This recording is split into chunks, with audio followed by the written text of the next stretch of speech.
क्या आपने कभी सोचा है भारत की सभ्यता आखिर कितनी पुरानी है? जब दुनिया के कई हिस्सों में लोग जंगलों में रहते थे, तब भारत में विशाल शहर, व्यापार और एडवांस सिविलाइजेशन मौजूद थी।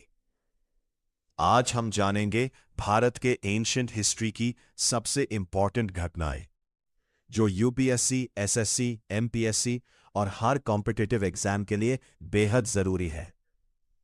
भारत की सबसे प्राचीन सभ्यताओं में से एक थी इंडस वैली सिविलाइजेशन, जिसे हड़प्पन सिविलाइजेशन भी कहा जाता है। ये सभ्यता लगभग 2500 बीसीई में विकसित हुई थी। हड़प्पा और मोहेंजोदारो इसके सबसे प्रसिद्ध शहर थे। सबसे हैरान करने वाली बात ये थी कि इन शहरों में प्लैन्ड रोड्स, ड्रेनेज सिस्टम और पब्लिक बाथ्स मौजूद थे। यानी हजारों साल पहले भी भारत में एडवांस्ड अर्बन प्लानिंग थी। इसके बाद शुरू हुआ वैदिक पीरियड। यही वो समय था जब वेदों की रचना हुई। ऋग्वेदा को दुनिया का सबसे पुराना धार्मिक ग्रंथ माना जाता है। इस काल में एग्रीकल्चर बढ़ा, आयरन का इस्तेमाल शुरू हुआ, छोटे राज्यों का निर्माण हुआ और यहीं से भारतीय संस्कृति और परंपराओं की मजबूत नींव रखी गई। समय के साथ भारत में बने 16 महाजनपद, इनमें सबसे शक्तिशाली था मगध।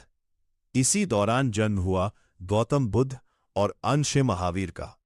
बौद्ध धर्म और जैन धर्म ने पूरे भारत में अहिंसा और शांति का संदेश फैलाया।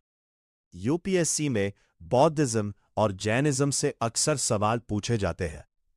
फिर आया भारत का पहला विशाल साम्राज्य, मौर्य साम्राज्य, जिसकी स्थापना चंद्रगुप्त मौर्य ने की। लेकिन सबसे प्रसिद्ध शासक थे सम्राट अशोक। कलिंग युद्ध के बाद अशोक ने हिंसा छोड़कर बौद्ध धर्म अपना लिया। इसके बाद उन्होंने पूरे एशिया में बौद्ध धर्म फैलाने का काम किया। आज भी अशोक चक्र भारत के राष्ट्रीय ध्वज में मौजूद है। इसके बाद आया गुप्त साम्राज्य, जिसे भारत का गोल्डन एज कहा जाता है। इस समय साइंस, साहित्य, गणित, कला सबका बहुत विकास हुआ।